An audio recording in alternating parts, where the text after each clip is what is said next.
Hello guys, आज हम solo लिवलिंग season 2 के एपिसोड 9 को एक्सप्लेन करेंगे। अगर तुम्हें एपिसोड 8 देखना है तो डिस्क्रिप्शन में लिंक है, तुम देख सकते हो। तुम्हें उसके अंदर जिन्वो वर्सेस बेरन की फाइट देखने को मिल जाएगी। सच में फाइट काफ़ी अच्छी थी, तुम एक बार देख लेना। एपिसोड की शुरुआत में हम देखते जिन्वो ने बेरन को मार दिया था। हम देखते जिन्वो को एलिक्सर ऑफ लाइफ बनाने के लिए लास्ट इंग्रेडिएंट्स मिल जाता है। फिर जिन्वो को पता लगता है। ये देखकर जिन्वो थोड़ा हैरान होता है। जिन्वो को देखकर एसिल कहती क्या तुम ठीक हो। जिन्वो खुद को समझाता और वो कहता है क्राफ्ट। फिर हम देखते हैं क्राफ्टिंग होना स्टार्ट हो जाता है।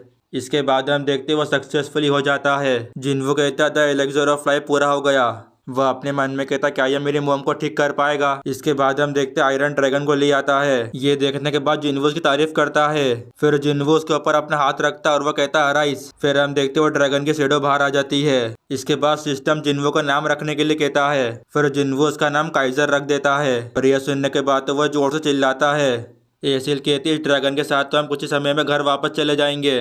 फिर वो कहती है जब हम वापस लौट जाएंगे तो हम पार्टी करेंगे। और वो कहती है मेरे डैड भी खुश होंगे। लेकिन जिन्वो एसिल का जवाब नहीं दे रहा था। एसिल कहती क्या तुम सुन रहे हो। वो अपने मन में सोच रहा था मैं इसे टेस्ट करना चाहता हूँ। फिर जिन्वो देखता उसे कुछ रिवॉर्ड मिले थे। वो देखता उससे एक स्टोन भी मिला था। अगले ही पल जिन्वो से तोड़ भी देता है। फिर सिस्टम जिन्वो को एक न्यू स्किल के बारे में बताता है। उसका नाम था शेडो एक्सचेंज। इसका मतलब यह जिन्वो अपनी शेडो के साथ अपनी जगह बदल सकता है। फिर जिन्वो एसिल को अकेले जाने के लिए कहता है।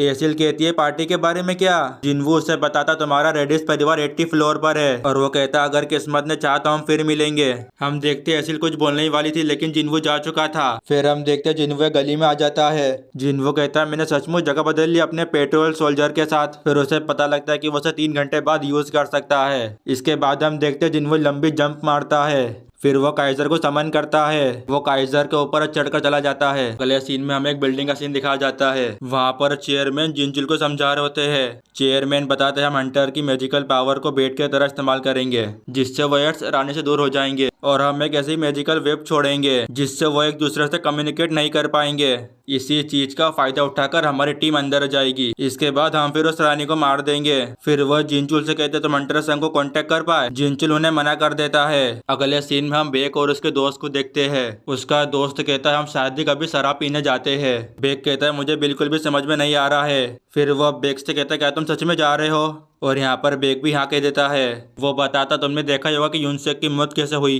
बेक उससे कहता है यही वजह है कि मुझे जाना चाहिए, मुझे किसी भी तरह से जाना है। उसका दोस्त कहता उन्होंने आपकी तरह वही बात कही।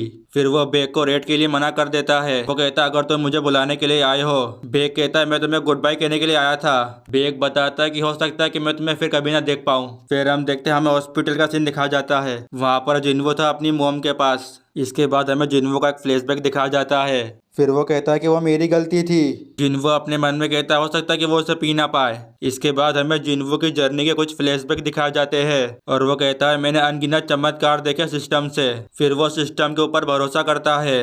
वह ढक्कन खोलकर अपनी मोम के पास जाता है उसे पिलाने के लिए। लेकिन जिन्वो के हाथ काफी कांप रहे थे।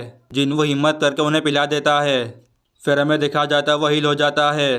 वो इमोशनली कहता है मोम प्लीज अपनी आंखें खोलो। वो बताता है कि मैं तुम्हारे लिए लड़ता रहा हूँ, प्लीज तुम जाग जाओ। इसके बाद हम देखते हैं संग जीना को जो कि पढ़ाई में फोकस नहीं कर पा रही थी। अगले सीन में हम देखते जीना शॉप से बाहर निकलती है।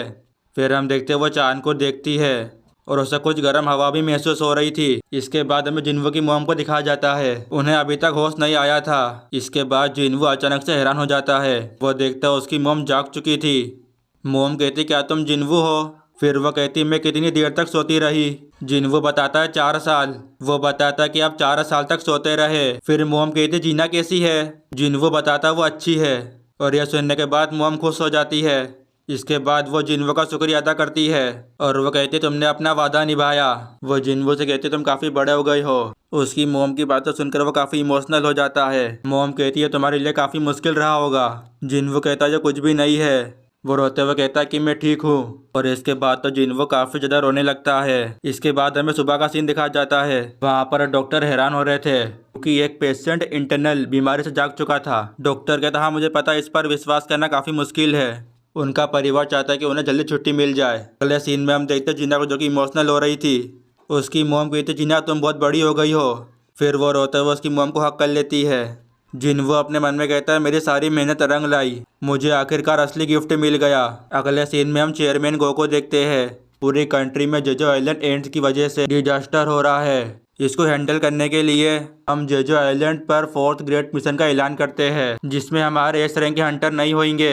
हमारे साथ जापान के top class 10 S rank Hunter भी होंगे, और जो ए रैंक और उसके नीचे वाले हंटर है वो बाहर रहकर डिफेंस का काम करेंगे, और हम लोग कामयाब जरूर होंगे।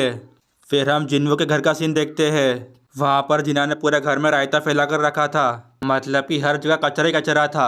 इसके बाद जिन्वो जिन्ना को समझाता है। मोम कहती है ठीक है चलिए शुरू करते हैं, 4 साल में हमारी पहली सफाई। फिर हम देखते हैं वो तीनों साफ सफाई करने लग जाते हैं।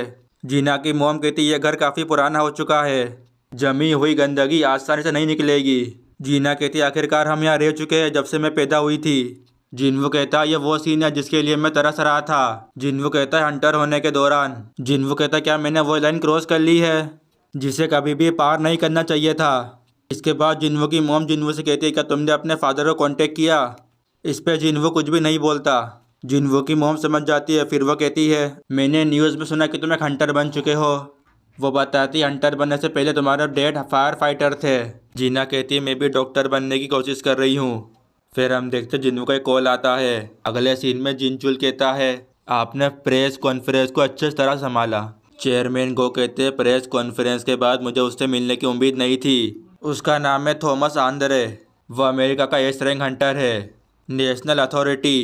मुझे उससे उम्मीद थी कि वो मदद के लिए आएंगे। हो सकता है जैसा कि उन्होंने दावा किया था कि वो बस वहाँ से गुजर रहा था। और वो कहते तुमने हंटर संघ से कांटेक्ट किया। जिनचुल बताता हमने अभी उनसे कांटेक्ट किया। अगले सीन में हम देखते जिन्वो बिल्डिंग के अंदर आ रहा था। इसके बाद चेयरमैन गो से रेड मिशन के बारे में बताते हैं। फिर वो जिन्वो को भी ज्वाइन करने के लिए रिक्वेस्ट करते हैं। फिर जिन्वो अपने मन में कहता है ये लेवल अप करने का अच्छा चांस है। फिर हम देखते जिन्वो अपनी फैमिली को याद करता है। जिन्वो अपना फैसला सुनाने वाला होता है, लेकिन उसे अचानक से मैजिकल पावर फील होती है। चेयरमैन गो कहते क्या बात है, तुम इसे इतनी दूर से भी सेंस कर सकते हो। वो बताते हैं ट्रेनिंग ग्राउंड में एस रैंक हंटर ट्रेनिंग कर रहे हैं। अगले सीन में हम देखते बेक एक हंटर से फाइट कर रहा था। इसके बाद वो हंटर उसे नीचे फेंक देता है। वो हंटर कहता तुम अभी भी जवान हो, तो क्या तुम्हें इसके ऊपर काम नहीं करना चाहिए। बेक उसे बताता कि मैं तो अभी ऑफिस वर्क ही करता रहता हूँ, तो मुझे ट्रेनिंग करने का वक्त नहीं मिलता। इतना कहकर बेक उसके ऊपर दोबारा हमला कर देता है। वहाँ पर जिन्वो और चेयरमैन गो भी थे जो कि उन्हें देख रहे थे। चेयरमैन गो कहते एस रैंक हंटर शादी कभी इस तरह इकट्ठे होते हैं। जिन्वो कहता हंटर बेक को पीछे धकेला जा रहा है। इसके बाद हम देखते हैं वहाँ पर चोय भी आ जाता है, और वो कहता है अगर बेक ने अपनी असली पावर दिखा दी तो उस हंटर के लिए अच्छा नहीं होगा। इसके बाद हम देखते हैं वहाँ पर और भी ज़्यादा हंटर्स आ जाते हैं। वो जापान के एस रैंक हंटर है। एक हंटर कहती है वो कौन है। असिस्टेंट बताते वो हंटर संग जिन्वो है, वो हाल ही में एस रैंक हंटर बना है। फिर गिल्ड मास्टर जिन्वो की पावर देखता है और चाय भी संग जिन्वो को देख लेती है। एक हंटर बेक को जोरदार पंच मारता है, लेकिन बेक उसके पंच को ब्लॉक कर देता है। और जापानीज हंटर भी उन दोनों के फाइट को देख रहे थे। असिस्टेंट कहती है इनकी ट्रेनिंग देखकर ऐसा नहीं लगता कि ये इतने अच्छे फाइटर है।